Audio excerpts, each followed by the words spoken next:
2 Kings chapter 20. In those days Hezekiah was sick and near death, and Isaiah the prophet, the son of Amoz, went to him and said to him, Thus says the Lord, Set your house in order, for you shall die and not live. Then he turned his face toward the wall and prayed to the Lord, saying, Remember now, O Lord, I pray, how I have walked before you in truth and with a loyal heart, and have done what was good in your sight. And Hezekiah wept bitterly. And it happened, before Isaiah had gone out into the middle court, that the word of the Lord came to him, saying, Return and tell Hezekiah the leader of my people, Thus says the Lord, the God of David your father, I have heard your prayer, I have seen your tears, surely I will heal you. On the third day you shall go up to the house of the Lord. And I will add to your days 15 years. I will deliver you and this city from the hand of the king of Assyria, and I will defend this city for my own sake, and for the sake of my servant David. Then Isaiah said, Take a lump of figs. So they took and laid it on the boil, and he recovered. And Hezekiah said to Isaiah, What is the sign that the Lord will heal me, and that I shall go up to the house of the Lord the third day? Then Isaiah said, This is the sign to you from the Lord, that the Lord will do the thing which he has spoken. Shall the shadow go forward 10 degrees, or go backward 10 degrees?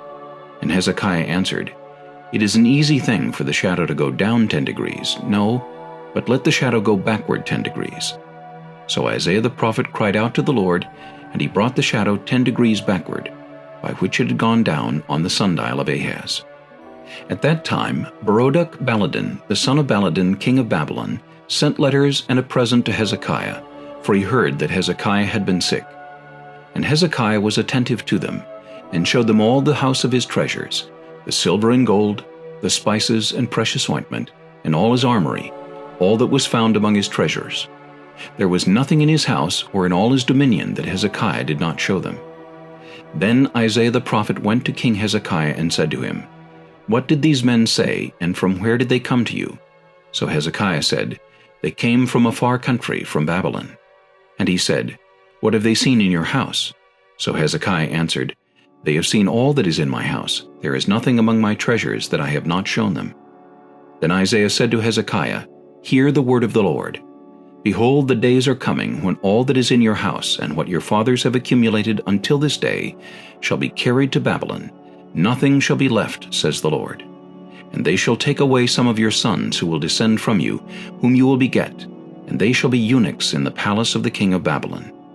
So Hezekiah said to Isaiah, The word of the Lord which you have spoken is good. For he said, Will there not be peace and truth, at least in my days? Now the rest of the acts of Hezekiah, all his might, and how he made a pool and a tunnel, and brought water into the city, are they not written in the book of the Chronicles of the kings of Judah? So Hezekiah rested with his fathers. Then Manasseh his son reigned in his place. 2